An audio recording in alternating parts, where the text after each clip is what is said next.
84వ రోజు పాదయాత్రలో షర్మిల 1.5 నిమిషమే ప్రసంగించినప్పటికీ కాంగ్రెస్ టీడీపీలపై నిప్పులు కురిపించారు. కాంగ్రెస్ టీడీపీలకు బుద్ది చెప్పాలని పిలుపునిచ్చారు. వైఎస్ఆర్ ను ఆరాధించే ప్రతి గుండుకు కృతజ్ఞతలు తెలిపారు. 84వ రోజు షర్మిల 12.4 కిలోమీటర్లు నడిచారు. ఇక గుంటూరు గుండెలో మరో ప్రజా ప్రస్థానం స్పెషల్ ఎడిషన్ లోకి వెళ్దాం.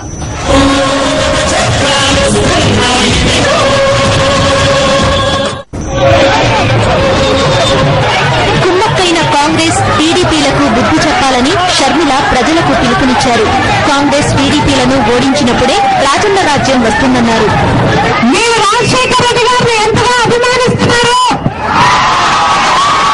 జగన్ మీరు ఎంతగా ప్రేమిస్తున్నారు, మీకందరికీ మరోసారి కృతజ్ఞతలు తెలుపుకుంటున్నాం. మీరందరూ తప్పకుండా జగన్ ఆశీర్వదిస్తారని నాకు పూర్తిగా నమ్మకం ఉంది. కాంగ్రెస్ టీడీపీలకు బుద్ది చెప్పాలని గతంలో వైఎస్ జగన్మోహన్ రెడ్డి కూడా పిలుపునిచ్చారు. ఇవాళ ఈ చంద్రబాబు నాయుడు గారు చేస్తున్న రాజకీయాలను చూస్తున్నాడు. ఇవాళ ఈ కాంగ్రెస్ పార్టీ చేస్తున్న ఈ రాజకీయాలను చూస్తున్నాడు. నేను చెబుతున్నాను, ఈ రెండు పార్టీలకు ఇద్దరు నాయకులకు కూడా గౌరవంలో వాడు చూస్తున్నాడు. త్వరలోనే ఎన్నికలు జరుగుతాయి. రెండు పార్టీ నాయకులకు కూడా, రెండు పార్టీలకు కూడా డిపాజిట్లు కూడా రాని పరిస్థితి కూడా త్వరలోనే వస్తుంది అని చెప్పి చెబుతున్నాడు. బాగా రాష్ట్రాన్ని చూస్తే బాధిస్తుందని జూన్ 20, 2011న వైఎస్ జగన్మోహన్ రెడ్డి అన్నారు.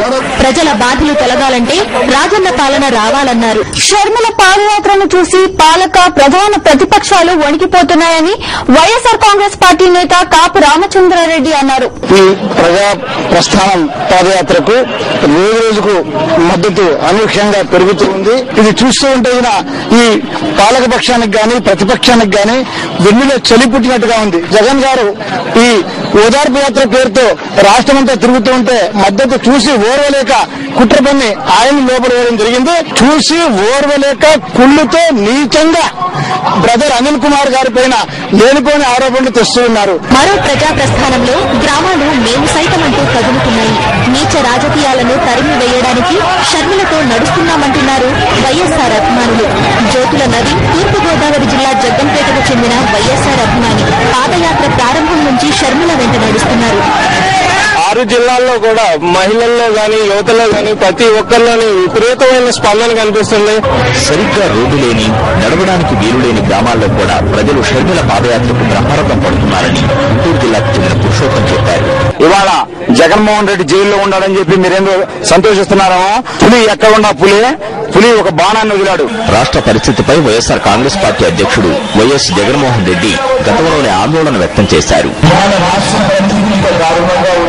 ఈ రాష్ట్ర ప్రభుత్వాన్ని పూర్తిగా పేదవాళ్ళని మర్చిపోయే పరిస్థితి కనపడతా ఉంటే ప్రతిపక్షంలో తరఫున పోరాటం చేస్తుందేమో అని చెప్పి ఆశగా ప్రతిపక్షం వైపు చూస్తే వాళ్ళ కర్మ ఏమిటి అంటే ఇవాళ ప్రతిపక్షంలో ఉన్న చంద్రబాబు నాయుడు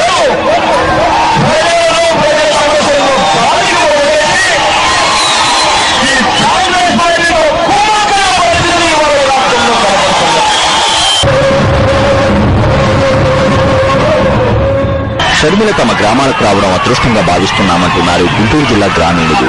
ఎవరిని కుట్రలు పన్నినా జగన్ సీఎం కావడం ఖాయమంటున్నారు.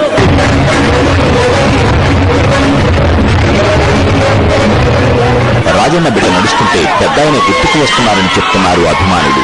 పెద్దాయన కలలు సాకారమయ్యే రోజులు దగ్గరలోనే ఉన్నాయంటున్నారు. జగన్మోహన్ రెడ్డి గారే ముఖ్యమంత్రి అయితే తప్ప ఈ రాష్ట్రంలో రాజశేఖర రెడ్డి గారు ప్రవేశపెట్టిన సంక్షేమ పథకాలు ప్రజలందరికీ అందుతాయి అనే ఆలోచనలో ప్రజలంతా విశ్వసిస్తున్నారు. ఇక్కడ ఏ గ్రామానికి ఆ గ్రామం ప్రజలు స్వచ్ఛందంగా వస్తున్నారు. చంద్రబాబు నాయుడుకు దమ్ము ధైర్యం ఉంటే అవిశ్వాస తీర్మానం పెట్టమనండి.